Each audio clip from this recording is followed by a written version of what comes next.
Ladies and gentlemen, welcome to the WODcast Podcast. I'm your host, the bearded Eddie Ift. I've got a huge beard going on right now. Very proud of it. It's been a long time coming. If you're watching on YouTube, you can see it, but you're probably not. You're probably just listening to this, but we'd like you to come over to our YouTube. I've got some new equipment. I'm going to have a new studio soon. If you can see right now, I'm working out of my kitchen. The bus is gone. That was my studio, Deuce, where we did the show for so long. Deuce gym down there in Venice. And then prior to that, we were doing it at, I can't really say the name of it, but it was my old house in Venice. I'm thinking about getting an Airstream. I might be doing it out of an Airstream. Put one on my property and make that my office. But right now, working with this incredible equipment, doing the show. We do a show here about strength, conditioning, fitness, health, nutrition, anything that's going to make you better, more elite. If you like to work out, you like to exercise, listen to the show. If you like CrossFit, we're very CrossFit centric. I personally have been CrossFitting for over 10 years. Right now, I'm basically in a hybrid mode where I'm doing a Wendler cycles, trying to just get stronger. And then I'm training my 1 mile time, 1 mile time trial. I'm trying to get some numbers. So if anybody wants to talk to me about that, you can go to my Instagram, which is at Eddie Ift. DM me. I'll talk to you. I'll talk to you about what weird workouts I do and why I do them. I have my whole year planned out of what I'm going to be exercising, what I'm going to be doing. As for the show, today's episode, we have an amazing episode. Before I get to that, I want to talk to you about how the show runs. This show runs by you guys. I cannot do it without you. You have to listen to it. You have to like it. If you like it, it's great when you go to things like iTunes and you leave a review. You say, hey, I love the show, or hey, the show sucks. Please don't do that. But say what you like about the show, whatever, and give it a 5-star review. We've got a 4.8. That's pretty high in podcasting. We've got almost 1,000 reviews. I'd like to have more than 1,000. We've been doing this 10 years. That's 100 reviews a year. That's pretty low, guys. For as many people that listen to the show, you could just go that little extra effort. Come on and do that for me. Otherwise, you could give to our Patreon. $5 a month gets you... I always say 5 episodes. I've been very bad about the 5th episode. I'm not going to lie to you. But you do get, I'm gonna catch up, and you're going to be like, holy shit, he just flooded us. I have this whole new system that I'm doing. I'm going to be recording a whole bunch of episodes. Not only that, though, you do get in a drawing to win a leopard claw or a Myopux. Now, anyone that's gotten one realizes it's pretty easy to get. What I mean is that drawing, sign up, and you might win. There's a very good chance.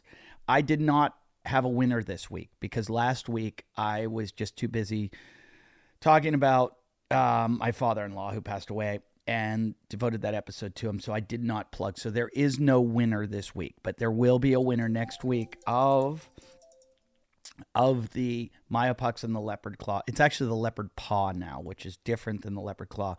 I have been using the leopard claw a lot lately. I've been working with some physical therapists, and they were recommending it. So I went in there and I basically fixed my tendinosis by creating some more inflammation to my body to recognize that that body part was injured. It's a really interesting thing. You want to look up Graston or Gouachois and see what they are. You can look at leopard claw, go to the website. Myopux is an electronic muscle stimulator that I think everybody should have one in their arsenal of rehabilitative products. We should all, everyone. People say to me, how do I do the things I do at the age I am? And the reason is I do get hurt a lot, but I fix myself a lot. I am really good at fixing what ails me. Knees, elbows, ankles, hips, whatever it is. I'm good. I use things like Theraguns, rollers, lacrosse balls. I'm constantly rehabilitating, and it keeps me out there. And one of the things I use the most is an electronic muscle stimulator called the Myopux. So $5 a month, you basically are donating to the show to help this show operate. And you win or get an opportunity to win a Myopucks and a Leopard Claw. If anyone out there has not received theirs, I think we've gotten to everybody. But if you have not, please send me a message along with your email. So email to WODcastPodcast@yahoo.com. Your email will be on there, and Troy from Myopucks and Leopard Paw will get a hold of you. And that is it as far as everything I wanted to talk about. My dates. If you like to come see me live, CrossFitters are starting to come out. It's happening. We are selling tickets. I have live shows all over the place. Here, I've got a whole calendar here that I want to look at and show you on the YouTube. Hold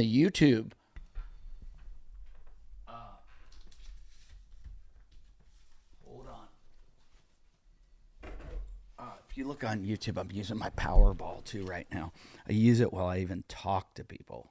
Have you ever seen one of these things? It's incredible. Let me see. Look on the YouTube.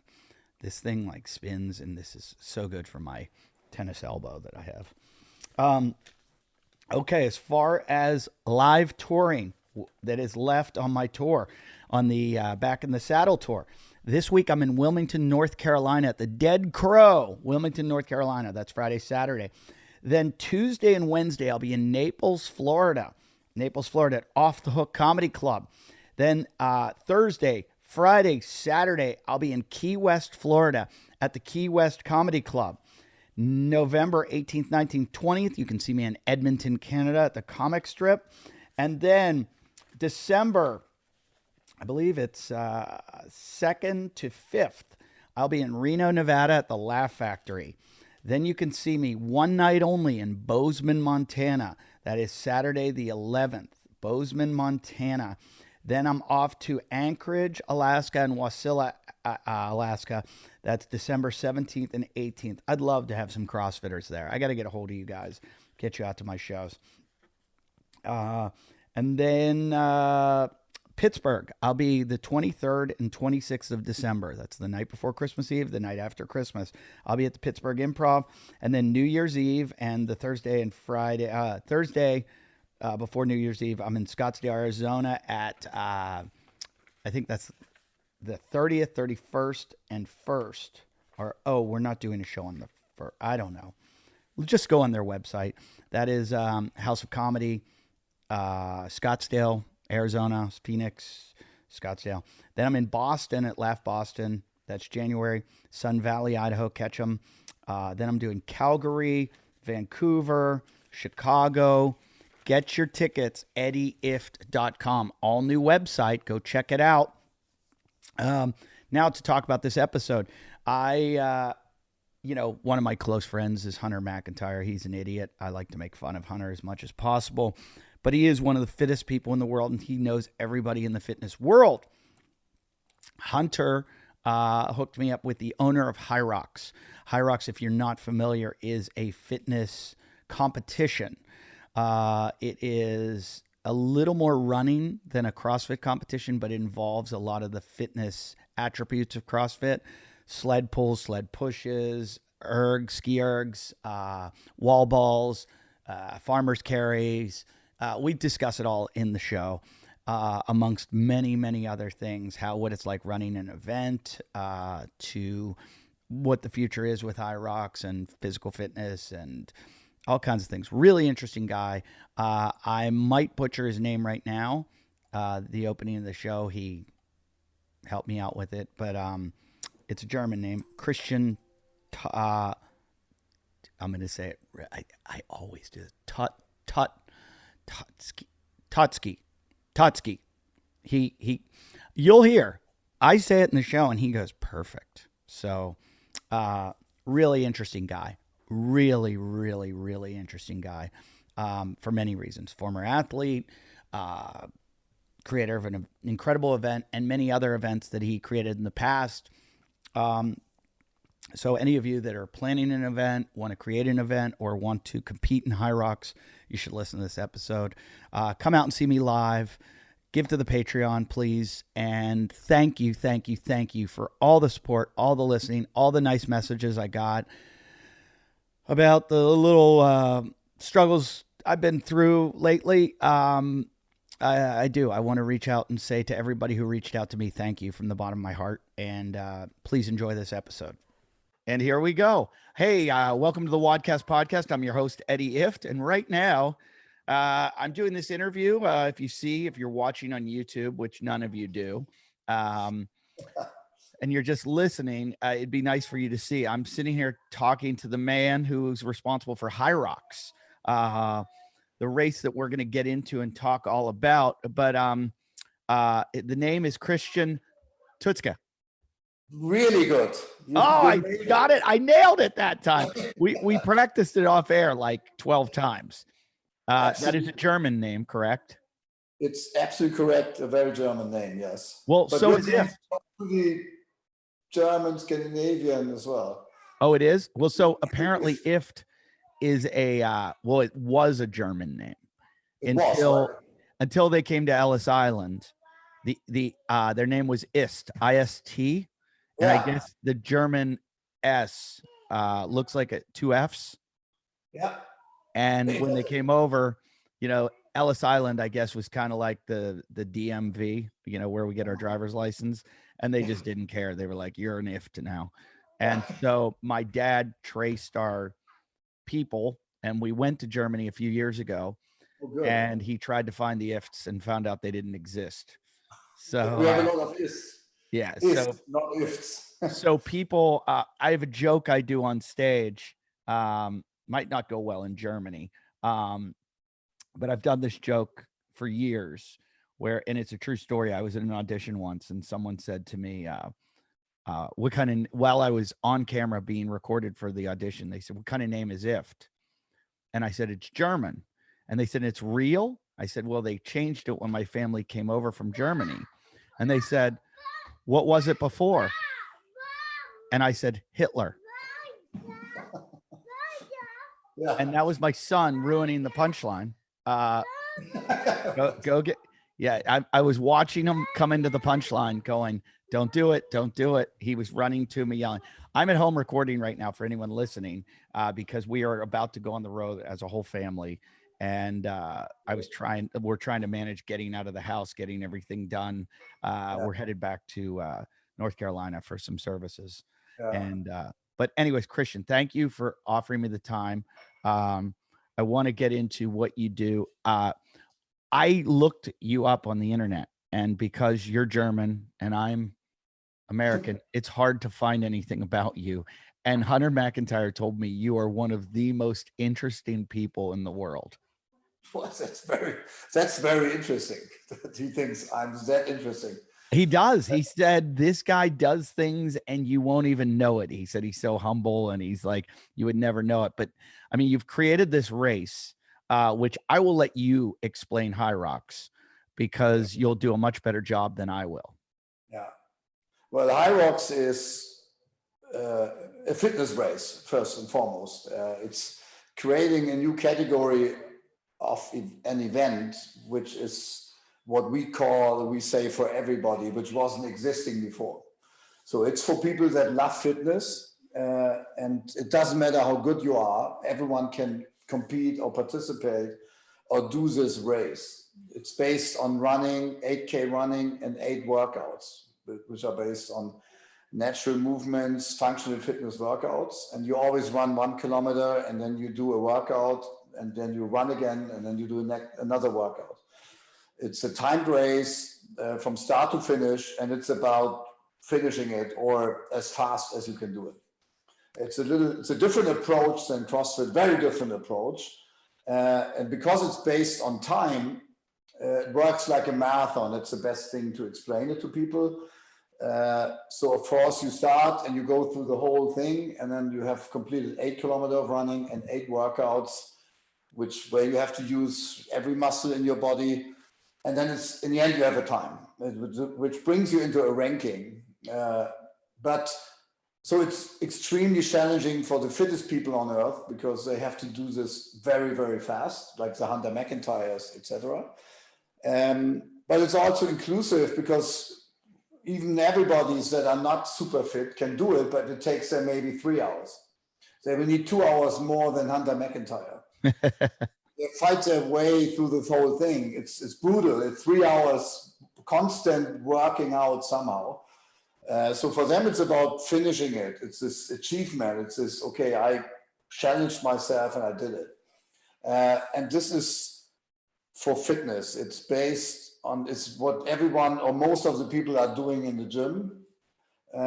So we think it will change the world of fitness a little bit or somehow, because that wasn't existing beforehand, except maybe the CrossFit Open.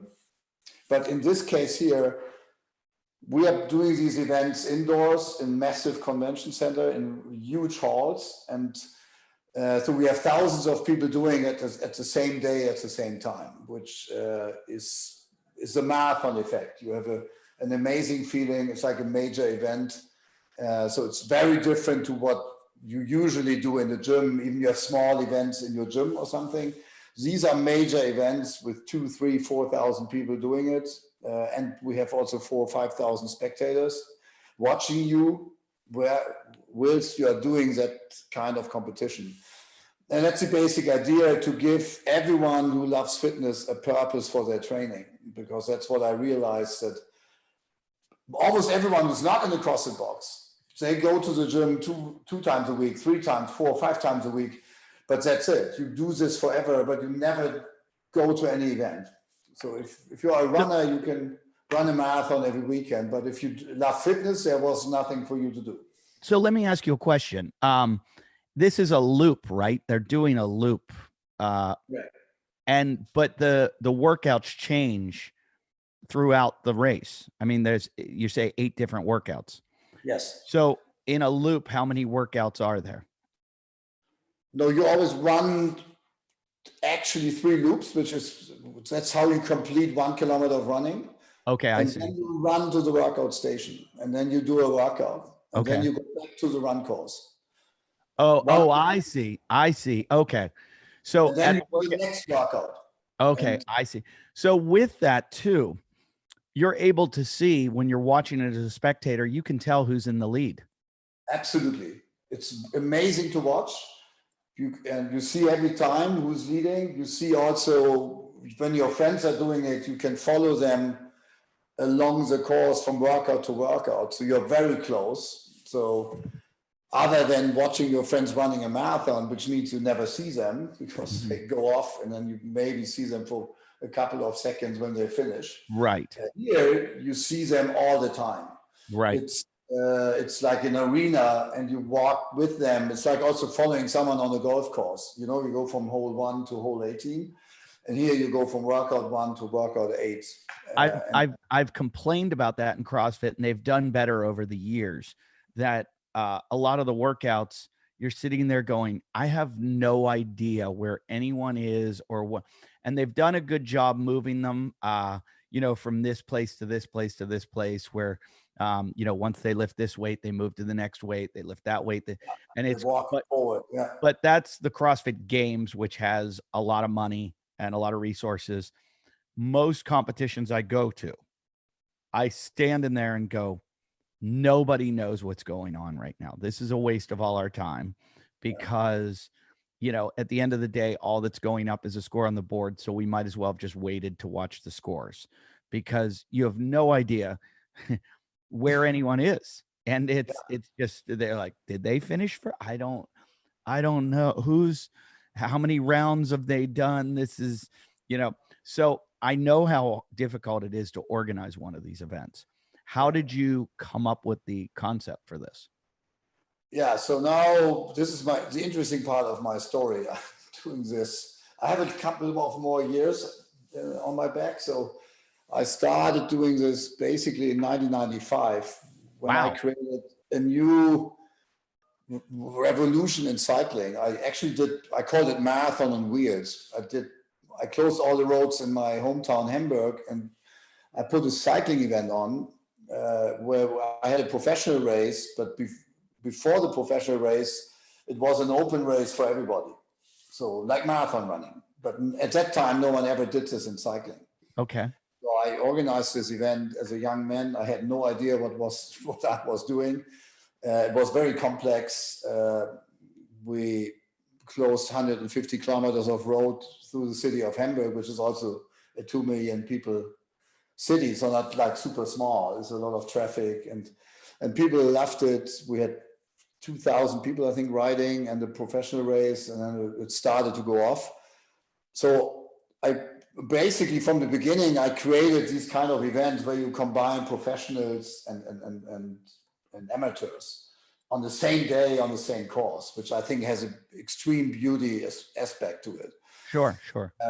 And then I got involved. I created the Hamburg Marathon, and so I did cycling events and running events, and it got more and more successful. Then I got into triathlon events, created a lot of short course Olympic distance triathlon events, and then we got international.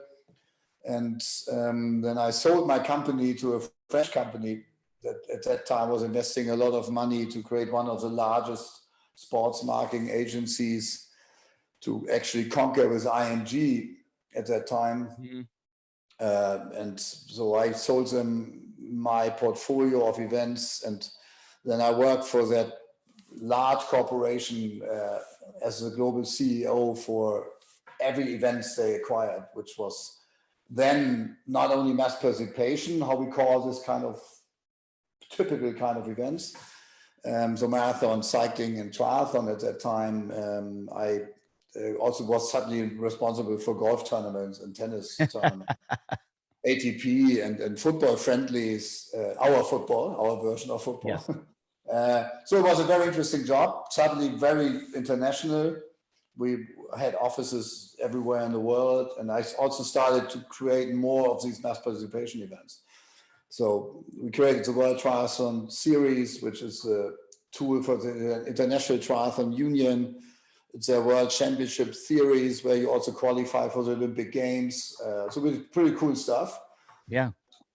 So I'm very experienced in creating these kind of concepts, and now this is changing a sport and how people are picking this up. So how people started to become a triathlete or whatever. What was your background before creating cycling events? That's a good question. Honestly, I was always into sports. I tried to be a really good decathlete when I was young. So like, what's her name now? Kathleen Jenner. It was Bruce Jenner earlier. Yes. Sad story. He was one of my heroes. Yeah, mine too. I was a track. The people listening to the show love it when I mention that I was in track and ran in college, and I was a hurdler. So I grew up, looking at the Wheaties box, and Bruce Jenner was, the guy, and he also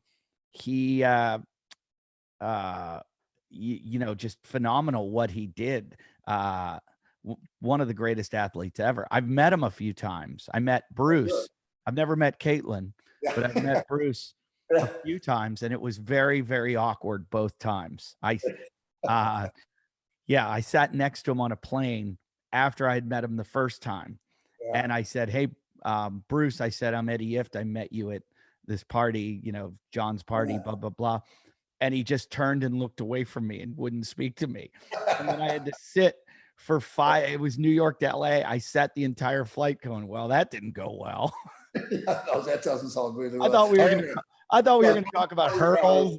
I thought we were going to talk about hurdles and high jump height and all kinds of stuff like that.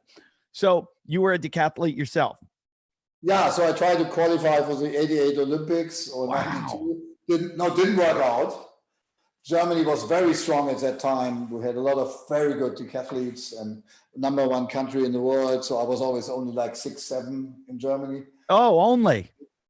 Yeah. But it's like you win nothing. It's like a sport where you have people to say a lot of times. But I know how incredibly competitive it is.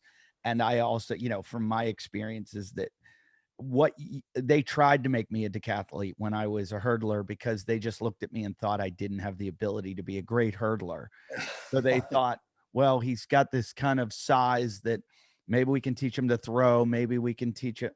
And it was like, I'm an average hurdler. Why are you going to make me an even less average, decathlete? And so, I tried them all, and my hat goes off to any, like, I do believe decathletes, you don't take an average hurdler and make him, you take the best athlete and make him a decathlete. Yeah, sure. But I mean, I was reasonably good in some things in track and field, but of course I had this ability that I could do everything.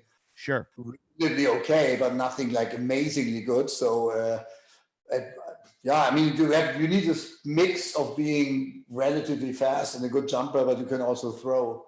I've noticed they've all gotten, it's like CrossFit, where they've all started to get phenomenal almost at all of them. Whereas I look back, and not to brag, but I'm going to. That's my favorite thing to do. My hurdle time was faster than Bruce Jenner's hurdle time in the Olympics. Oh, that's good. What was your hurdle time? I ran 13.9. That's not bad. It's actually pretty good. Yeah. I think it's also faster than my hurdle time. So, but it would do nothing today in the decathlon even. I mean, those guys I think they're running like 13.3 or something. Whereas Bruce Jenner ran 6. I think Bruce Jenner ran 14.2 or 14.4 or something like that. He wasn't good, and hurdle was one of his weaknesses. Yeah. That's why I say, but I mean, again, what you can do with like the shot put and the discus and the, what are they all? What are the events again? Is it high jump, shot put, discus, mile, 100 meters? Meter running, long jump, shot put, high jump, 400 meter running, hurdles, discus, pole vault. Pole vault. I forgot. 1,500 meter in the end to die. Yeah. So I'm glad that the decathlon are those events and that they keep out the triple jump. The triple jump, I think, is the stupidest event in track and field. I actually totally agree. Yeah. I don't think it makes any sense at all. It's like, okay, we're going to hop, skip, and jump. I tried it a couple of times. I remember that, but it wasn't. So what was your specialty? I was actually good in long jump and javelin. That was my two interesting things. But yeah. That's very interesting. The javelin is a weird. I'm wondering if they did it one year in the CrossFit Games, if they did something like a javelin. I forget. They did a softball throw. Like how far can you throw a ball or something? Yeah, they did a softball throw and it was embarrassing. Or something like that. Yeah, I don't know. It's a. I don't know. You need to throw things far. I know I could throw. I don't know why. Well, I just find it amazing that someone can run a fast mile and also a fast 100 meters. That alone is a really, really interesting distinction because it's basically two sets of, muscles. Yeah, I have to say, to be really honest, we couldn't run a fast mile. We trained everything except 1,500 meter running.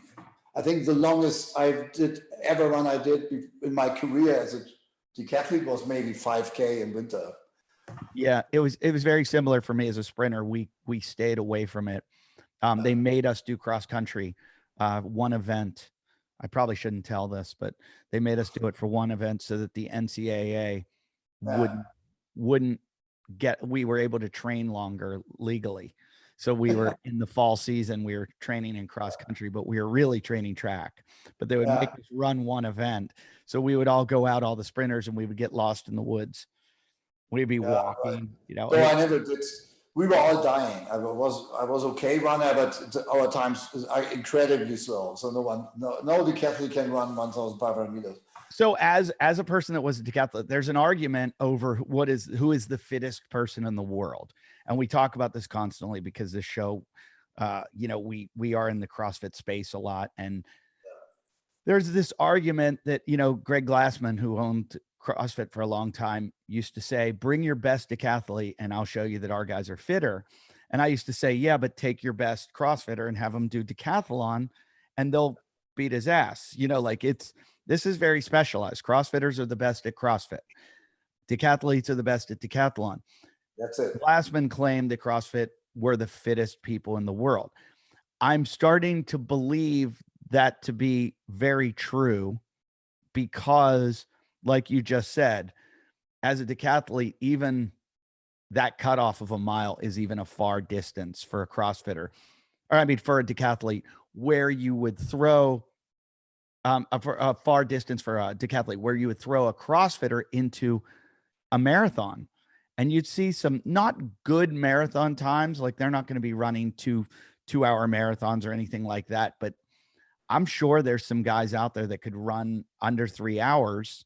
And also their 5K times are pretty decent and their hill runs and stuff like that. And then they go, and again, they're not going to run under probably an 11-second 100-meter dash, most of them. But generally speaking, over this broad domain, they're going to just be really good at everything. And yes, but okay, everyone is asking me also this question. I think it's a kind of bullshit because, I know. First of all, what is fitness? I mean, the Ironman world champion, I would consider as a relatively fit person. Sure.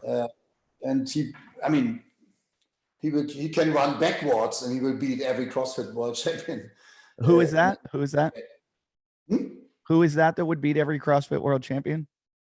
No, Ironman, the Ironman world champion. The Ironman. Oh yeah, absolutely. For a long run, it's simply a fully different ability. And of course, CrossFit, they created CrossFit to create these guys that are relatively good in everything, though they have the focus so far was, as you know, very much on especially weightlifting and some gymnastical movements, which is a very specific strength, and you train that.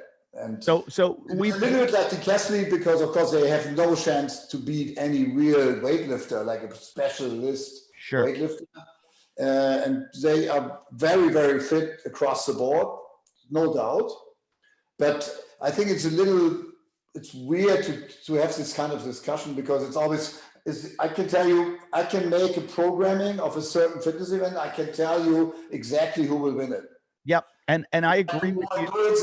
It will be a different guy. If I put more weightlifting in it, it will be this guy. And it's the same with HYROX, by the way. And we have, as you know, we have world records now already. We have world championships. Hunter is our world record holder.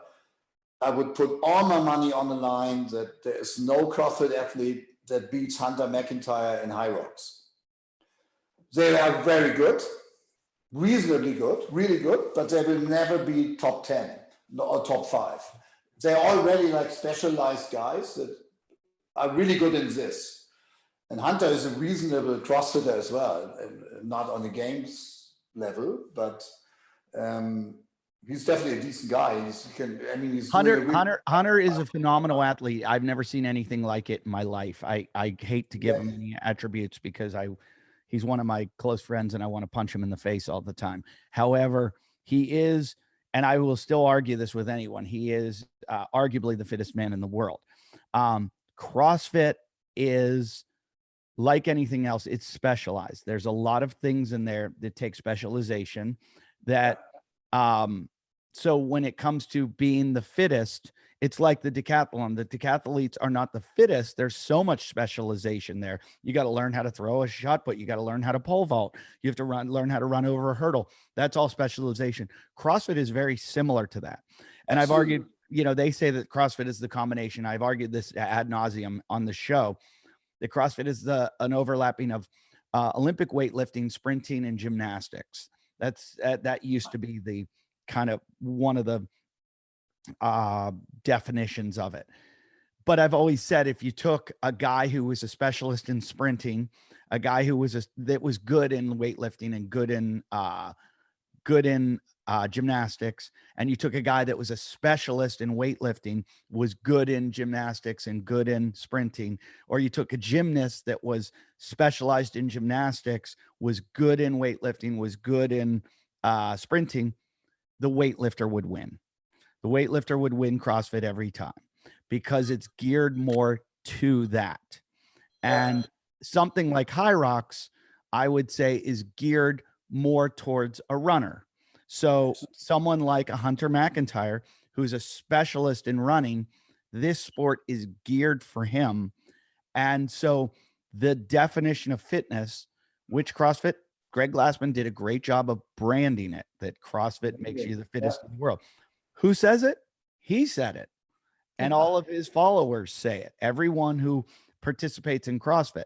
Now, I'm a firm believer out there that, like, you know, if we were to put together the greatest physiologists in the world and say, hey, give us a definition of your top 10 fittest people in the world, Matt Fraser or Justin Medeiros would make that list.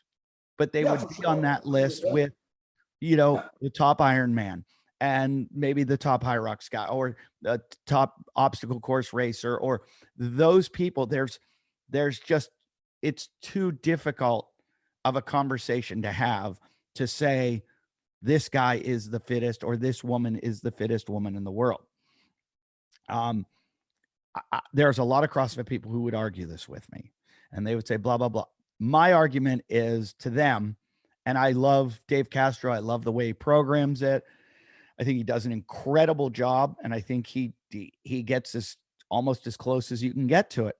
But I have said, take those athletes, take your 40 athletes or whatever, how many guys you have in your CrossFit games, put them in events that they have never practiced for. Give them physical fitness events that they couldn't have trained for, picking up objects they've never picked up before, running courses they've never run before, using their fitness attributes that they are going to get to use, but they haven't specialized training, walking up and down stairs on their hands, you know, like that. They know every once in a while they throw in something new. Every year there's something new, and then it becomes par for the course where they add it each year. But what I'm saying is give them 20 events with things they've never done before, with bars they've never picked up before, with objects they've never picked up, with distances they've never gone. Then show me. I think at the end of the day, and Justin Medeiros or your Matt Fraser might, or Tia Claire Toomey's might still win, but they might not. Well, I have to say, first of all, you have a selection process in CrossFit. In the end, you have the best CrossFitters that are, and as you say, CrossFit is a definition, a certain way of fitness, which is great, amazing job. But they are very different kinds of fitness, and a lot of people want to do a different kind of fitness. They want to look different. They want to do different things. It's simply not their thing to lift heavy weights, just as an example. And if you go to, I would say 95% in the gyms in this world, you don't see people lifting weights. They probably many times don't even have a barbell. So I believe, I'm coming from Olympic sports background, and Olympic sport is very much based on high specification, right? You know exactly what you have to do. Let's take 100-meter running. It's the most simple thing in the world. I mean, everyone can do that, but it takes a lifetime and unbelievable training and science to make people so fast that you can run 9.52 seconds. And I mean, only one guy could ever do it. And it has an amazing beauty, and you have all this tradition and that history of comparing the times, because it was always the same. They were always running 100 meters, and you know that there was never anyone on this earth who could do it faster. So the simplicity of most of the Olympic sports is creating the beauty of it, because you can compare it over years. There's suddenly so much statistics in play that you create your own category. And we'd say we definitely are looking for the fittest or the best fitness racers in the world, which you're totally right. It's a mix of running and strength and strength endurance, and running has a very, very important part, much more than in every CrossFit event. And I don't compare HYROX with CrossFit. We don't want to be CrossFit. I don't want to talk too much about CrossFit because it's a great ecosystem. We want to create something, let's say in a nutshell, in the first place, which is for all the people that are not doing CrossFit. Sure. And that these are millions and millions of people out there that are running into gyms and going into gyms, and they don't do CrossFit. Well, I think there is a huge opening for that. I think there's take me for example. I would go into the gym, and I'm a smaller guy, and not smaller when it comes to CrossFit. I'm not short like a CrossFitter. I'm leaner and smaller, and I've never really enjoyed heavy weightlifting. To me, it's just that's how I get hurt, and I don't want to do that. People say, well, you can get hurt running. I don't get hurt running. I enjoy running. I'm not good at it. I'm not, even though I'm not a good long distance runner by any means, but I like the concept of like a CrossFit workout that is skewed more like a HYROX workout. So for someone like me, I'm more apt to do HYROX than I am the CrossFit Open. Absolutely, 100%. And I tell you something, I would say this is probably true for 95% minimum of the people that go into gyms. Don't take me wrong, we welcome every CrossFit athlete. CrossFit is an amazing brand that did an amazing job in creating the sport of fitness, which we want to broaden up, and we're picking up the same idea, but we are in a different definition for different kind of athletes. And I give you a punchline, which I think it's getting more and more important when we did this. So we put a lot of thinking and science into this whole thing when we created it. And one super important part of the narrative was always we wanted to create one of the healthiest sports in the world. And so when we created this, we talked a lot about sports scientists and doctors, etc., because it's very simple. And I had the same problems in my life. I started doing marathons, so I was running marathons, but I'm way too heavy to run marathons. I got massive problems with my Achilles running 20-kilometer runs, etc. It's not good for me. It's too long. It's too extreme. I do one thing too long and too often. So I figured out that the best for most of the people is if you have a very well-rounded training where you don't do one movement very extreme. You don't need to do it with extreme weights or like extreme distance.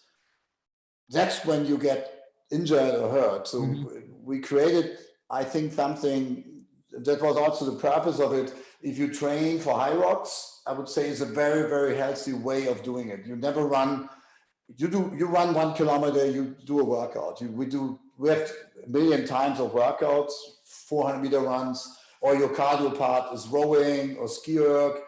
So I don't run hardly ever longer than 10K.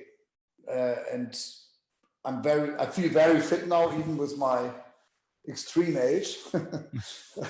And I feel almost better than ever before. And since I started to train like this and have good strengths. Let me interrupt you. Does HYROX have its own, as the CrossFit has the CrossFit Games, and then they basically say, go do CrossFit to get ready for the CrossFit Games. And I'm sorry if I'm asking you a lot of questions coming from CrossFit, because I don't want to conflate the two at all or try to contrast them. But it's just, I'm come from the CrossFit world where my training base is, which it was so great about CrossFit. It's one of the greatest things. It's like, if you do a sport, you can train in CrossFit and use CrossFit to help you. Like, I'm a surfer and a mountain biker and a skier, and I use CrossFit so that I can do those. But a lot of guys do, and I make fun of those people that they CrossFit to CrossFit. Like they do CrossFit and then compete in CrossFit. And I'm joking about them, but like, good for them. Whatever you want to do that makes you happy. And so does HYROX have kind of a workout program that prepares you for HYROX events? Yeah, of course. We have plenty of those. We have 3 months programs, 2 months programs, 4 weeks programs. Are you super ambitious? You want to train 5-6 times a week, or only 2 or 3 times a week? The beauty about HYROX is, I think, first of all, it's a really good way to make you overall fit, well-rounded fit. And I do the same thing. I surf, I ski. So I need to do this also to be good for my other hobbies. So at the same time, I always needed a motivation to do something, to go to the gym. Yeah, me too. It's like, so I signed up for a HYROX event, and this is the nice thing about it. We have events like over 8 months everywhere. We're having 30 events already, right? So you have a lot of choices. It's not just this one period in the year, and it's not a virtual event. It's not something you go to, right? You go there and you do this with 3,000-4,000 people. Let's say it's like a little bit like CrossFit games for everybody, where you go and you have this amazing event. You feel like you're coming into a stadium for gladiators, and it's your stage, and it doesn't matter how good you are. I'm gathering it. It's like, like every city has their big 10K or their big marathon event. Exactly. And you go to this, and there's a community and a giant, like the first time I ever ran a race was, I think when I lived in Pittsburgh, I ran the Great Race, which is their 10K. And I got there and I was like, oh my God, there's like 30 or 40,000 people about to run this race. This is insane. Now, to me, running 6 miles is boring as shit. I'll do it. I don't like it, but I'll do it.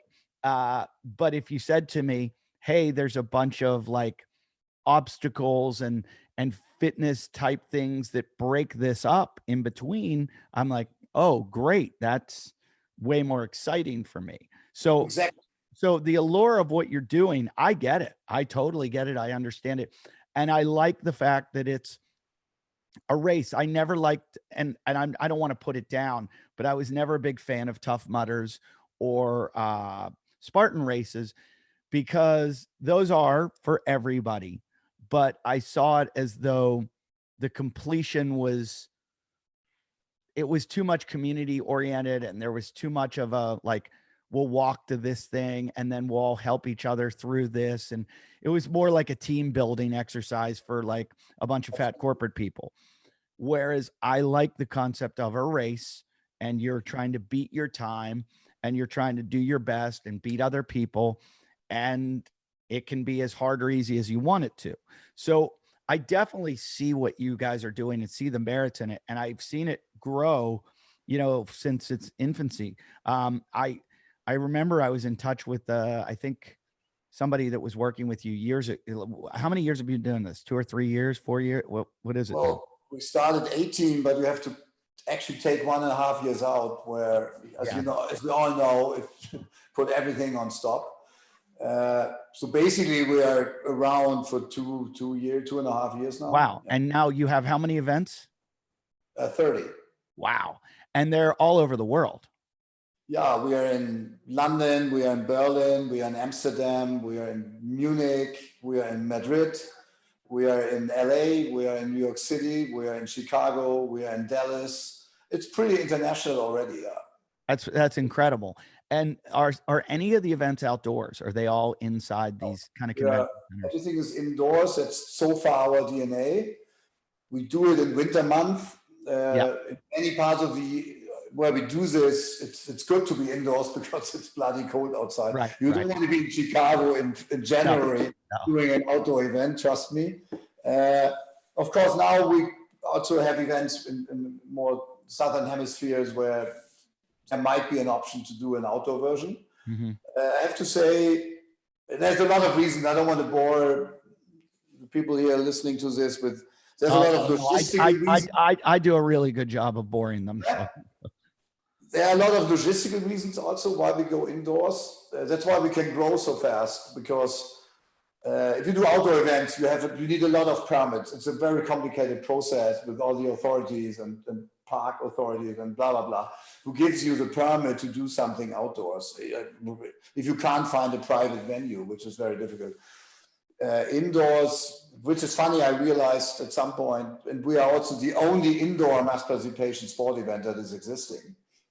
No one ever did this. And I realized that every city, and even every smaller city, has a convention center. And you're asking, you don't know why, what is happening there every day. And they are empty for a lot of bigger part of the year. there's nothing going on. They have all these massive investments and these massive buildings, and the trade shows are usually during the week and not on weekends. It's a great, it's one call. I find a date, we make a deal with them. I have all the permits I need to put on an event for 10,000 people. That doesn't work outdoors. And I don't need to worry about weather. I don't need to worry about storms or whatever. Though we had, which I couldn't believe, still can't believe, that last June we had to evacuate our Chicago event for 30 minutes. Indoor event at Navy Pier because there was a thunderstorm coming in. So what would a thunderstorm do to inside a building? I have no idea. The police and authorities were calling us up, and they told us we have to do this now. They were afraid that the building will collapse. I have no idea. Very weird. However, usually this is not happening. You know exactly what the temperature is. It's not raining. There's no wind. So it's a very comfortable thing. And it's a different kind of experience because we are indoors, we have light effects, we have music. It's a little bit also like going to a rock concert or something, because apparently you have a better sound and you can do much more with lights than if you do an outdoor event. It has something, it's different, very great experience. And the funny thing is, if you think about the most popular sports, many of them are indoors. So the listeners of this show are fitness nerds. So don't ever be afraid of boring them, because they want to get into, like, where do you get your equipment? Do you rent your equipment because you're only using it for one time? How do you have to buy all this equipment and then sell it afterwards? How do you do it? No, we have partners that provide us the equipment, but we have equipment minimum for one season. It's the carpets, the equipment is the same everywhere in the world. So this was interesting what you said about Tough Mudder and Spartan racing. We are 100% legit race competition. It's number one, Hunter McIntyre, to number 3,000, Eddie Ift. Everyone. Hey, I'd be at 2,999. I know. I'm joking, but I could beat one guy. 100% absolute legit correct race. Everyone has to do the same thing. It's judged. You have penalties. We have judges watching you. So there's no way of cheating, because you have a timing chip, and we have timing points everywhere. Mm-hmm. We see immediately when you run one lap short or something and you get a penalty. We see this on our data system. So that was also very important for us. We said everything is a very legit sport. So we're breaking it down by age groups, by divisions. So you don't race with a 21-year-old, you race with whatever age group, 40 to 45, or 44, or 45 to 49. And then you have your rankings. And then you have this ranking across the world, because you can compare your time in New York City with everyone finishing it in Berlin. So the course is exactly the same in Berlin as it is in Paris or it is in Chicago. Correct. Okay, that's great. That's great. Yeah, sometimes a little different shape, but it's with you. We have the run course, and then the running distance to the workouts, which is a little bit different from hall to hall. But everyone runs exactly 8.7 kilometer bottom line, and you do the 8 workouts. What is 8.7 kilometers? Is that about 5 miles? Oh, Siri's the best. 1.6 something per kilometer. So yeah. Siri, how much is 8.7 kilometers? It's 8,700 meters. No, thanks, Siri. Siri, how much is 8.7 kilometers in miles? The answer is 5.41. 5.41. Yeah. Why did you choose that number? Yeah, it was science again. Okay. Basically it was 8 kilometers of running and 8 workouts. Okay. And we made a lot of testing with ourselves, with people that tried it out, from super fit to absolutely not fit. Mm-hmm. And we tried everything. 4 kilometers of running, 10, 12, 10 workouts, 12 workouts, 8 workouts, 4. So what is the perfect balance of having a true challenge without at the same time crushing people and making it unhealthy, you know? So the funny thing is there's science that the most marathon a long distance run should not be longer than, I think it's 31 or 32 kilometers. Almost for everyone after that barrier, it's getting. You should just answer that question from now on as we're German. Yeah, right. We are German, so we know we're engineers. We know the science. And this is the perfect balance of distance challenge and time. So before it's getting unhealthy, and not for the fittest people on earth, more for general population. People, but for the fittest people on earth, it's a big question. It's like how fast can you run 100 meter? How fast can you do a HYROX course? And the world record is Hunter McIntyre. It was 57 minutes and 40 something seconds. So can someone do it sub 55, etc.? These are great stories in sport, right? This is possible. Everyone thought the first barrier was sub 1 hour, and then Hunter came, and now it's about Hunter thinks about he can do. So sub how did I mean, I asked him about it because I had him on the show recently.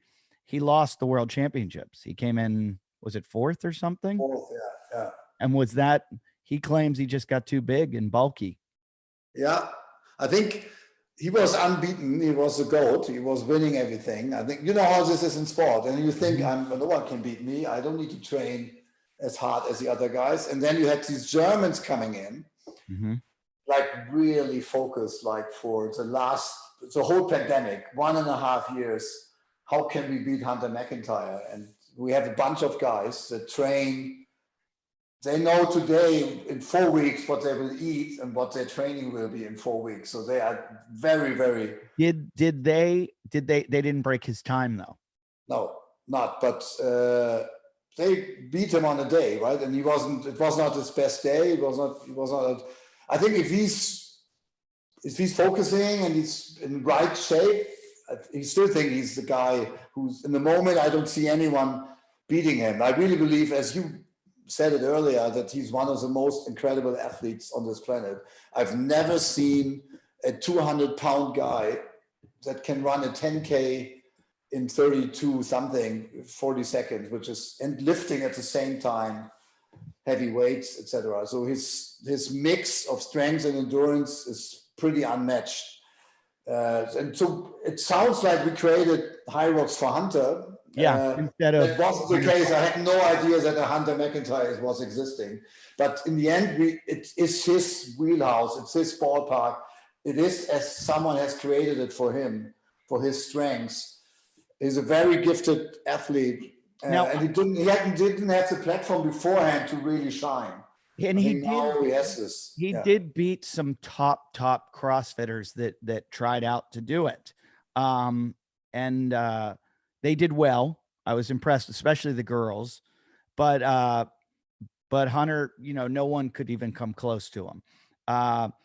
Have you invited, the top CrossFitters to come, the guys like Matt Fraser or Rich Froning to compete in it? Of course we did. And none of them taking Keith is a good friend. I had a couple of meetings with him. We talk about it. He loves it. He did it in Miami. Matt has seen it actually. He was in Miami in 2019 as FIBO USA, and when we did the first HYROX event in the US, he was there and he said, a lot of running.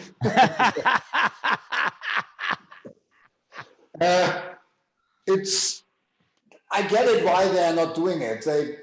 They don't want to lose versus a Hunter or something. Yep. They look at this and they realize we had Samantha, Sam Briggs. She did it really good when we did a small version because of COVID, like the World Championships. She did good, but she had no chance versus the specialized girls already. And she's a great runner when it comes to CrossFit. He's almost the best runner out of this CrossFit top level athlete community.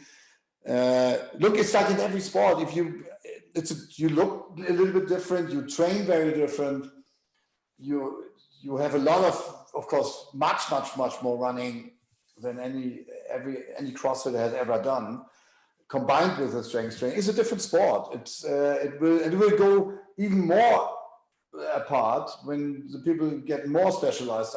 I've seen it in Olympic distance triathlon. It's a good example. So Ironman was the first, apparently the original, let's say, triathlon version of it, the super long version. And then the Olympic Federation created the short version, because they needed it to make it more TV friendly. So there's a lot of reasons why they created a short version. And then it got super specialized. So they have these programs where they take young kids to be really good in the short version. And it's almost impossible that the Olympic distance Olympic champion has any chance beating the Ironman champion on the long distance, and vice versa. The speed, it's a different kind of training. Yeah. It's like we were talking about it's like we were talking about the decathlon. To be able to do the 100 meters and the mile, it doesn't work. I mean, a 100-meter runner can beat no 400-meter runner. It's impossible. And this is so close, right? Yeah. And it's so different. So different. It looked different, very different already. 100 to 400 meters. So it's different, but that's not the point. We want to create our own kind of stars, and we will build it around Hunter and Toby Loudwine and Lauren Weeks and Viola. We have now some UK and Dutch athletes coming in. It's getting more and more interesting. Well, you're getting me excited. I'm not a good runner. I mean, I can go out and run a 10K, no problem, but I want to do it. Because I invite you now we come to LA, we come back to LA in April. Okay. It's around the corner where you live, so you should definitely do it. Well, I haven't put my tour together starting. My tour dates are up until March. I was supposed to come over in April to Austria to perform at Meerhofen at the Alps Festival and snow bombing, but I'm not doing that now. So maybe I'll leave that week open and do the competition in LA. Perfect. Yeah. Look it up, it's LA, and then we have the world. You still can qualify for the World Championships in your age group, and you go to Las Vegas. That's not going to happen. But give me a breakdown of how the event would go. Like the gun goes off and you're running 1K? Yeah, so the gun goes off. So usually it's a very convenient thing. You arrive in the morning, or like 1.5 hours before your race, you check in, you had already your registration, the confirmation, etc. You get your timing sheet and your race bag, everything you need. And there's a warm-up zone. Everyone gets a briefing how this event works. It's a video which you can watch 100 times, however you want to watch it, to understand how you have to do that. Sure. And then you have your start time, which is under your forearm. We write it down, and then you have your specific start time, because you start in waves. Okay. So all the people in your age group, they start together at the same time, and then you go to your start time, and then there's a warm up, and then you run off. You run 1 kilometer. And then you go to the first workout. For the people listening, 1 kilometer, you Americans, it's about 2.5 times around the track. 2 miles, roughly. Yeah. No. 1 kilometer, 1,000 meters, correct? Yeah, so 0.6. Oh, yeah. So 2.5 times around the track. Correct. Yeah. Yeah, exactly. Exactly 2.5 times around the track. Then you go in, and our tracks are usually also like 400 meters. Okay. Almost the same. Then you come in and you do ski erg, workout number 1, 1,000 meter ski erg. Oh, God. Oh, wait a minute. Did I say I was going to sign up? Yeah. You might have lost me right there. Oh, that's awful. It's a great machine. I know, but that sounds awful to come right off a run right into a ski erg. Oh, my God. Yeah. However, you do it, pace yourself. Don't go too hard, because it's long. There's a lot coming after that. Then you go out again, you run another kilometer. Okay. We call all the workouts are inside, which we call the rock zone. And then the running course is around all the workouts. Okay. Yeah. So it's basically like a stadium with a run track, and on the pitch is where all the workouts are. Okay. Then you come back in and you do workout number 2 with a sled push, 50-meter sled push. Okay. How much weight's on there? Yeah, it depends. We have different divisions: regular men, regular women, pro men, pro women. They have different weights. They do exactly the same thing, but the weights are different. Give me an estimation. Like, what are the pros pushing? Yeah, regular men is 125 Okay. kilogram. I don't know how much this is in American pounds. Okay. So it's 125 kilos? Yeah. 125. Pro man is 175. Okay. This is, what is it? 175 might be 400 pounds. I'm not sure. I'm so bad at this. There's guys that are listening right now that lift and that are so mad at me for not knowing this. Siri, how much is 175 kilos in pounds? 385 pounds. Yeah. 175 kilos, 385 pounds. So the Correct. pros are pushing 385 pounds? Correct. Ooh, Yeah. that's heavy. Plus the sled. The sled itself is another 30K, I think. That's heavy. It's heavy. It's Yeah. nothing you push easy and every day. No. We wanted to have this balance that if you are just a runner, you have no chance. And we had the best marathon runners of Germany doing it. Uh-huh. Like a girl, really good, world-class marathon runner, 2 hours, 25 or something. Wow.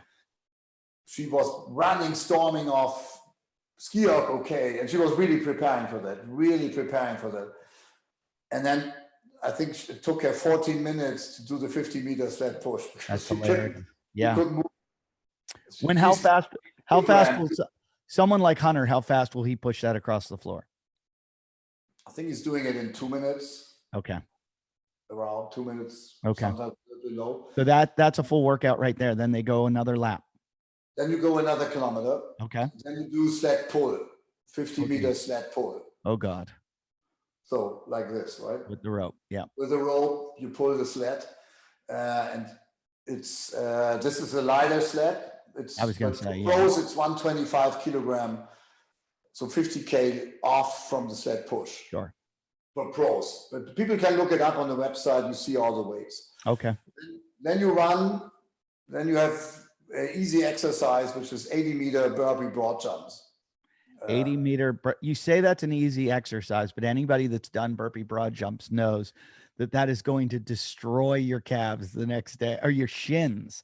There's that muscle. I forget what that muscle is, right down your shin to the side, to the outside. But the next day you are going to be so sore from those.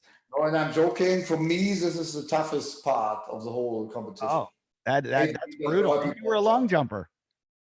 Yeah, but it's heart rate. It's muscle. It's really tough. For me, I'm always like, okay, when I'm done with the burpee broad jumps, and I have the feeling now it's getting a little bit easier. It's half time, right? You are half time.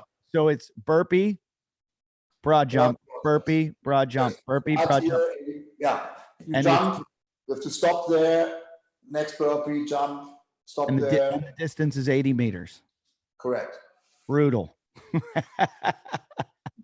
Yeah. Can take some time. You run again 1 kilometer, and then it's 1 kilometer rowing on the concept 2 rowing. Okay. So typical standard thing. I like that. That to me sounds good. That sounds like my break. That's where I'm gonna set it on 1, and I'm just gonna take like this. Okay. Now you only have to do 3 more. So you run another kilometer, and then you come to 200-meter farmer's carry. So 2 kettlebells. How heavy kettlebells? Pro is 2 times 32 kilogram, which is 64 kilogram. 74 pounds. Oh, that's the heavy. That's the 70. Oh, that's an ugly one. Yeah. Heavy. And then the regular Joes like me, 53 pound. 24 kilograms is 53. Yeah, correct. Yeah. Okay. I can handle that. I think. How far? 200 meters, which is how much is this in 200 meters? Yeah, we know 200 meters. Weirdly, in America, we don't know anything distance-wise except for like the 100, 200, 300, 400, and maybe 1600. 200 is half a stadium round. You have 200-meter running. So 200 meters, and you're doing that. I'm trying to think if your grip's destroyed by then. That's super hard for its grip strength, and which we haven't used before. We wanted rowing a little bit. Yeah. Not much, but then it's suddenly another muscle you haven't used before. Yeah. So you do that, then you run another kilometer, of course, relaxing. That's what, for you, But- not for me. And then you do 100-meter lunges with a sandbag. Oh God, this is getting ugly. Yeah, that's not nice. That's not nice at all. How heavy is the sandbag? Pros have to do it with 30 kilogram, which is, what is that again? 50 pounds. 70 pounds or something. Yeah. That's a tough one. That sounds awful. It's 100 meters, just lunge after lunge. You're not One of my allowed to drop the bag. One of my most hated workouts, the 400 meters of walking lunges. And I give it to people all the time who think that it sounds easy. And they go, oh, give me a workout to do. I go, do 400 meters of walking lunges. That, I have to say, that you feel the next day really bad. In your Okay, calves. so then they do the lunges, run another 1,000 meters. Yes, and then last workout. That's a good thing about the lunges, okay, only 1K of running and one more workout, which is another little real challenge, which is 100 wall balls. Oh God. Wow. This is, I'm seeing a lot of leg heavy stuff here. You got the grip, you got the legs, you got the, and even you're going to go overhead then with the wall balls. Yeah. And ski-erg is also more, I have to say, That's really a pull. more upper body strength, really arms and core. That's a pull. I'm trying to think how much pushing, the burpees. Wow, this is, I guess I'm going to have to do it to see what at the end of the day I'm going to feel like. It's a bit more leg strength than upper body for sure. Yeah. But you feel every muscle after the workout. It's very funny. It's very different than everything else you have done in a longer endurance event because you have all these very different kind of workouts. And what kind of money is there for the pros right now? It depends which events. Okay. We have very different kind of events. We are building it up to, and everything is climaxing really at the World Championships in Las Vegas, where we have 75,000 USD on the line. That's pretty good for men and women, and you need to qualify for that. So only the top 15 elite men and elite women across the whole season, the top 15 times at any of these events before. So 29 events before, people can try to finish in a time that brings you into the top 15. So it's kind of like the Ironman. You got to qualify for Kona, and you can't win Kona unless you qualified for Kona. Correct. Same thing here. So Las Vegas is the World Games. You need to qualify for that, otherwise you are not there. When is Las Vegas? When is the World Championships? That's 14th of May. Okay, I am going to book myself. I work at the Brad Garrett's Comedy Club in Las Vegas, and I'm going to call them right now and say I want that date, and I'm going to the National Championships to watch. Now, I'm going to be cheering against Hunter the whole time. No, I think this is incredible. I would love to go watch this. Where do you do it at the Las Vegas Convention Center? Is that where you do it? Okay. Yes. Now the cool thing is, so we have the top 15 men and women. This is the peak of the day, right? We will have a live coverage for the first time, a really proper TV production, like games quality, as you know. The good thing is it's one show. I now see the best men and the best women battling it out, and it's a one hour TV show from start to finish. Now, let me ask you, in the past, and when you watch Hunter, who is the best, does it change hands, or does Hunter take the lead and keep the lead the whole time? Oh, it's changing. Wow. And it's getting more and more competitive. I looked it up. I think the top 15 men will be maybe 2 minutes apart with their PB times or their qualifying times. Wow. So it's very, very narrow. And then suddenly you have other dynamics because, you see someone in front of you. So you're motivated to keep up. And of course, Hunter tries always to crush them. I mean, of course, the sleds is usually his thing, where he can take over the lead. And then he tries to maintain that, to keep it, just to control the race from there. But like in Leipzig, it was different. He tried to keep up with this German guy, Tobi Lautwein. And then, I don't know. And then the other guys saw, he's not really far away. And then they overtook him at the last running session part. And then they came in first to the wall balls before him. Wow. So I was a little disappointed in him.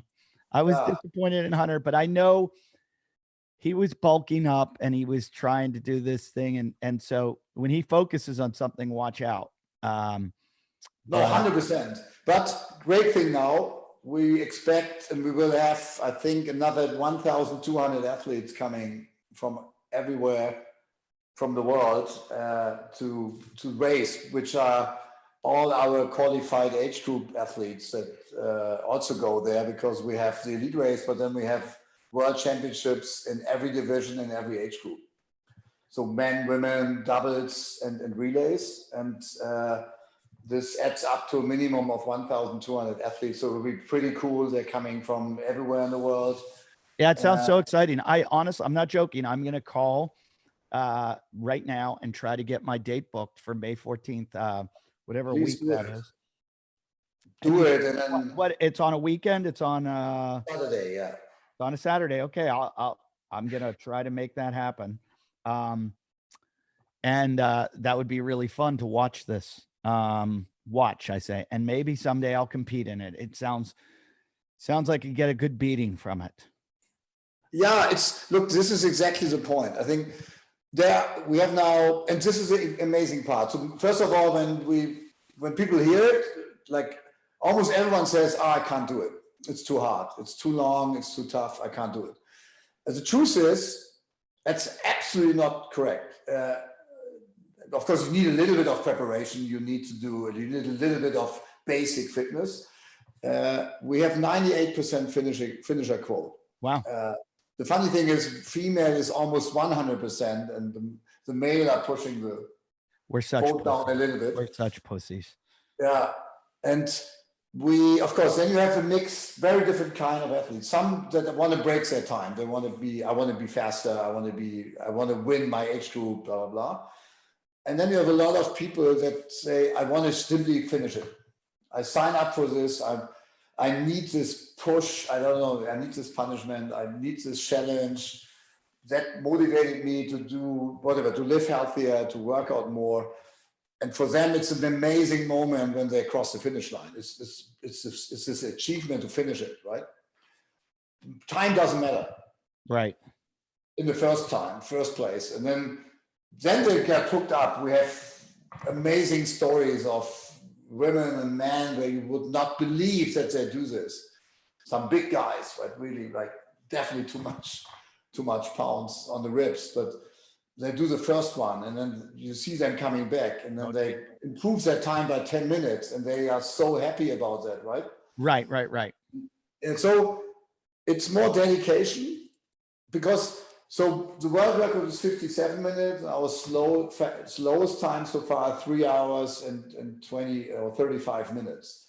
So and of course, this third athlete was most of the time walking the 1K, etc., because he just wanted to try to finish it, which is also amazing. And so it's something that people can pick up, and it's definitely more exciting. It's more, the atmosphere is closer. It's more, it's not like running alone on a 42 point something kilometers in a marathon event. No, that's boring as shit. Yours sounds way more fun and exciting. Also harder, also makes you more versatile and brings a strength component.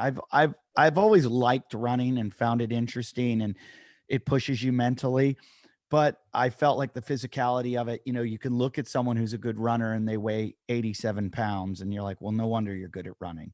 Yeah, sure. Where this takes, physical strength also. And so it it's definitely so different than CrossFit, but sounds so exciting. I love the race component of it. I had known about it. I had never really watched it. A little bit I had because of Hunter, but now it sounds really exciting and something I want to look into. And I will definitely like to feature it here on the show. But I want to find out why Hunter thinks you're the most interesting man in the world. Me too. No, what I mean, first of all, I never would have known that you're like a world-class decathlete. He didn't mention that. So there's other things. Have you gone out partying with why? Yes. I knew that had something to do with it. I So knew. first of all, I like a lot of stuff which I like in life, which many people also consider probably as a nice thing. So I like design and I like vintage cars.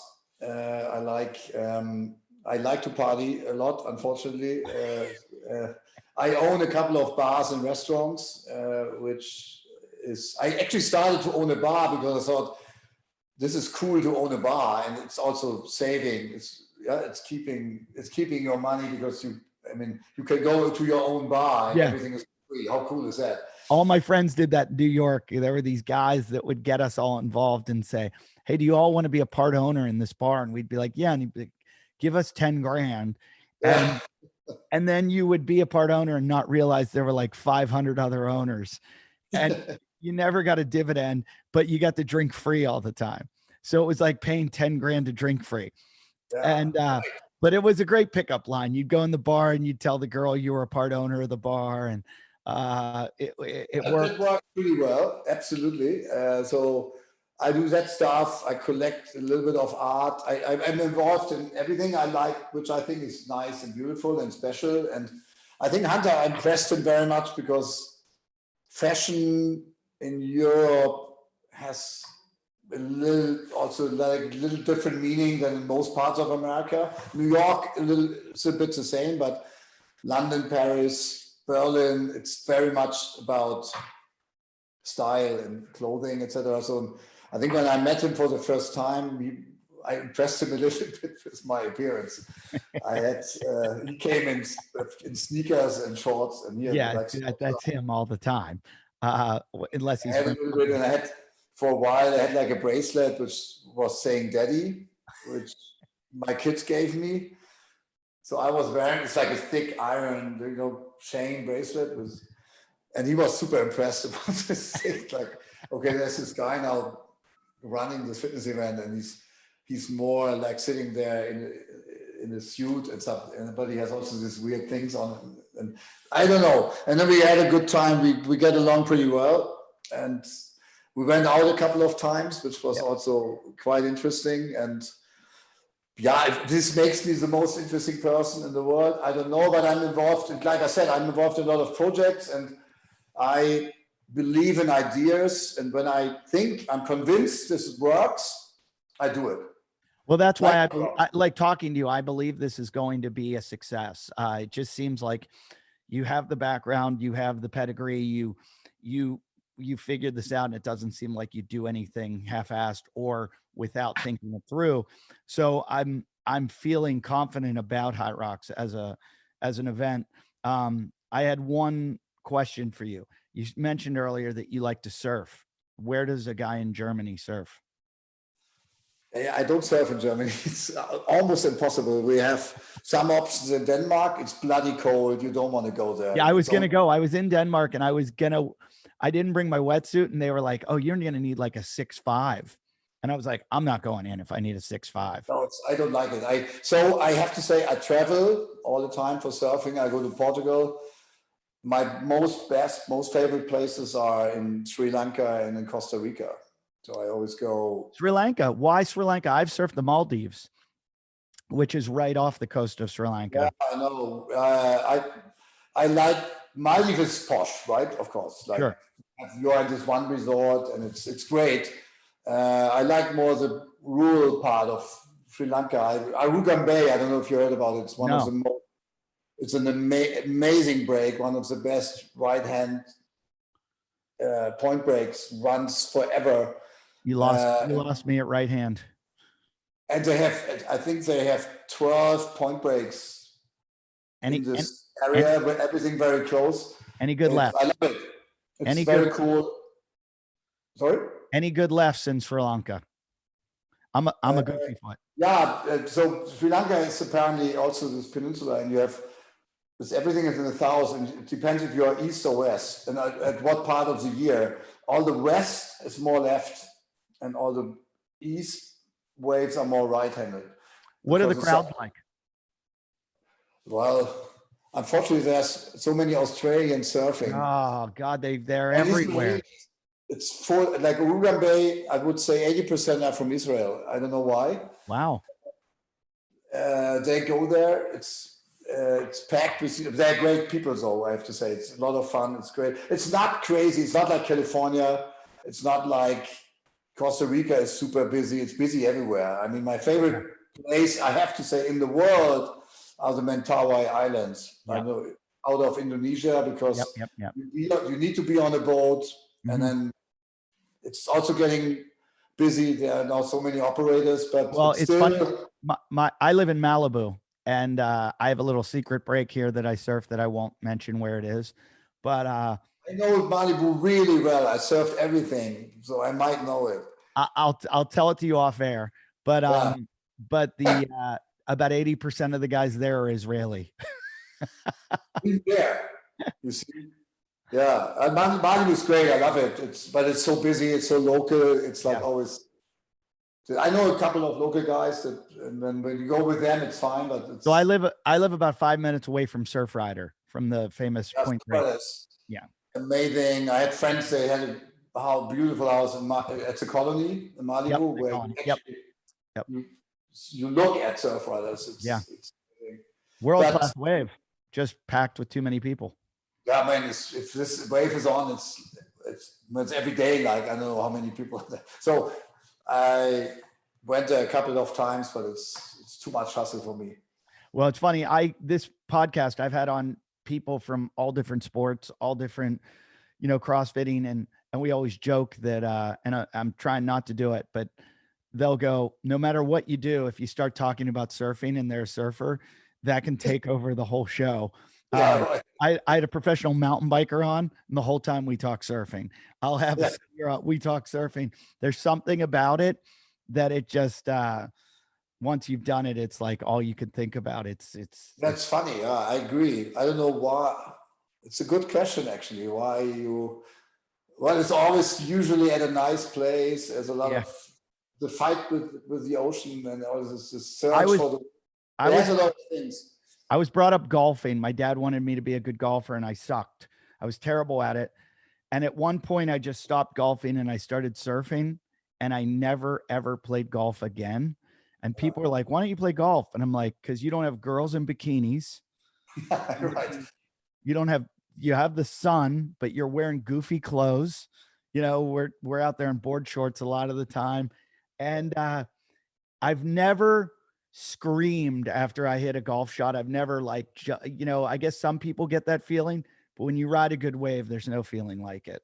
I agree. It's a pretty cool sport. I totally agree. Unfortunately, I can only do it. It's a lot of effort to surf. I can imagine, coming from Germany. So everywhere these wave guards are popping up now, these artificial waves. Yeah, I've been to them. Have you tried one yet? No, I never did it. Always wanted to do it, but they're very crowded too. So you have to. Very crowded. You got to get an appointment, and they are exhausting. It is very similar to sounding like it's a HYROX, because you're in a loop with a bunch of other guys or girls, and you have your position pretty much. And so when it's your turn, you have to go. You can't skip your wave or let someone go past you, because they'll look at you like you're back at the end of the line. So you kind of go in a circle. You paddle out, you ride your wave, you get to the back of the line, you paddle up, and as soon as it's your turn again, you have to go, because everybody wants their maximum waves, which is about like in an hour session, I think you get 12 waves. So 12 waves with a paddle back out in an hour is a pretty heavy intense. No, I know. I heard that. I have this dream to what's the thing Kelly called? Slater's. Kelly Yeah. Slater's ranch. Surf Ranch. Yeah, we have to dream to book this for a day with like a bunch of friends and then do it. But everyone's telling us it's killing you. Then if you have this for 6 hours, you're dead. Like, Well, it's just it's the amount of. I like to be. It's A friend of mine owns the Wave Pool magazine. That there's a wave pool magazine all about all the wave pools. magazine now about this. Okay. Yeah, it's an online magazine, and you know, I always ask him because I've gone to a few of them now, and we always talk about Kelly Slater's wave. Yeah. And the problem with it is if you miss a wave, and like you douche your wave and you wipe out on it, it's something like, I forget the amount of money. I think it's $400 that you just spent to fall off a wave. Well, I agree. So, I've had a friend. Think about this. It's like heli skiing. Don't think about the cost of every run. Yeah, It's the best thing in the world you can do of skiing. It's worth probably every buck. It's right, just, but don't think heli, about it. When you start counting, it's crazy. heli skiing, when you wipe out, you get back up and you get to ski to the bottom of the mountain. At Kelly Slater's wave, when you wipe out, somebody else gets on your wave. I know it's different, but I'm just saying. Look, there are some things. It doesn't matter for me what the costs are. It's such an amazing moment in your life. Yeah. And if you have the luxury that you can afford to do this, I would always spend my money on that than rather buying me whatever. I agree. I think product. life's all about experience, and I sounds like HYROX is an amazing experience. I want every CrossFitter out there to try it. I want them to at least do it. It's an aspect of the sport. It's something. There's a lot of CrossFitters out there that I used to say that's your weakness is the running, and this is the way to throw yourself into it and train for something that would get you, train your weaknesses. And I would say 75% of CrossFitters, that is their weakness. And so I agree. And by the way, first of all, I think if you take a classical membership in a box, 50% is probably, they never have the aim to go to the games or sanctionals or regionals or lifting, snatching, whatever, hundreds of pounds. They do it because they like the workout and the challenge and everything. But I think for them, it's great. And I know that's with my feeling that even CrossFit boxers are offering more and more classes where like more endurance and running and less lifting is also involved. This is a great thing for all of these guys. Come out, do it. Try something different. How much does it cost? Yeah, it depends a little bit which event. Mm-hmm. If you do it in Europe, in America, it's roughly around $100. Okay, $100. That's what every race is generally costing now, from triathlons to Spartan races to all these things. That's what people are spending. So that's great. Yeah, I think it's a very reasonable price. You get a lot of the whole event experience and what you get. We do a lot of effort to give you really a pro experience for everyone. Everyone feels hopefully like. So I'm sorry for my Australian and Canadian. We've got listeners all over the world, but what are the American events this year? Where are they going to be? There's LA. Well, we start in LA, which is history. The next one is in Dallas. Dallas. Okay. Dallas. Then we go to Chicago, New York City, Boston. Oh, wow. LA again. And then another Dallas event. Okay. And then Dallas, and then LA, and then Las Vegas. Okay. And what is the website? I assume it's HYROX.com. It's HYROX.com. You find every event, also the international ones in the UK. You can go to every event, right? You don't need to qualify for the regular events. You just sign up. Okay. And it's HYROX for anyone listening, not watching. Go to HYROX.com. You can sign up for these races. Sounds like a great thing. It was awesome meeting you. I look forward to meeting you in person sometime. Maybe we'll go heli skiing, or I keep telling everybody I'm going to put this big heli skiing with all these, I find these people that love skiing. And I told Eric Rosa, who is the the CEO of CrossFit, he wants to do a heli skiing event. So maybe I'll take all these people and we'll go somewhere up in Alaska, go to Haines and Heli skiing event. That sounds pretty cool. Like how maybe, many? I've done the California double now like 3 times, which is ski or snowboard and surf in the same day. I actually skied, snowboarded, and surfed in the same day. And Cool. I was going to try to mountain bike later in the night. Yeah. And I didn't get to do it. It just got a little too dark. Because I woke up, I was at Mammoth. I woke up, I went snowboarding and my snowboard boot was hurting my ankle. And I was like, I'm going to switch over to skiing after like 5 runs. I switched over and skied. And then I was like, you know what? I was looking at my phone. I was like, the waves are really good right now. So let's go down And there. I was like, and I thought I drive pretty fast. I was like, I think I can make it home in about 4 hours if I drive fast. Yeah. And it was like noon. I made it home and I surfed glass off at Malibu. And I was like, if I had left an hour earlier, I could have mountain biked down I got a 2,000-foot mountain in my yard. I was like, I could have done a mountain bike. So that'd be the triple. And I think I'm going to hit that this year. But how great would it be if we could do that? We heli ski and then hit Kelly Slater's surf ranch I'm in 2 days. 100%. I'm in. Takes the heli to bring us right to the surf ranch. That would be amazing. That would be actually pretty amazing. Yeah. Well, hey, it was awesome talking to you. I'm going to have you stay on for a second. I'm going to tell you my secret surf break that no one else there are going to be people, right? I know where it is. Of course. Because I've been there and people are like, I knew this is where you surf. But again, thanks for doing the show. If anyone wants to find you, is there a way to find you, or is it just through HYROX? Are you on Instagram? I'm not really using this social media. I'm on Instagram. Yeah. I have an account, which don't I use don't it. even know my address. I think Good. it's Trish. That's the way it should be. Find me on Instagram. Just shoot an email to HYROX, and then it will arrive me. And then I'm happy to talk to everyone. And I hope, everyone tries this out. It's an amazing thing. We believe it will be a global movement. We will continue our growth. We will go into more countries next season and more events. And I think it's a great thing. It's a great addition to the world of fitness. Well, and I challenge all the top CrossFitters to come out and see, welcome everyone.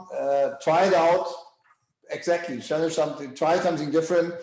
But like I said, it's for everyone who loves fitness. It's not just CrossFit. It's all the millions of people that are out there, and or obstacle runners, or marathon runners, or triathletes. Try something different in wintertime, for instance.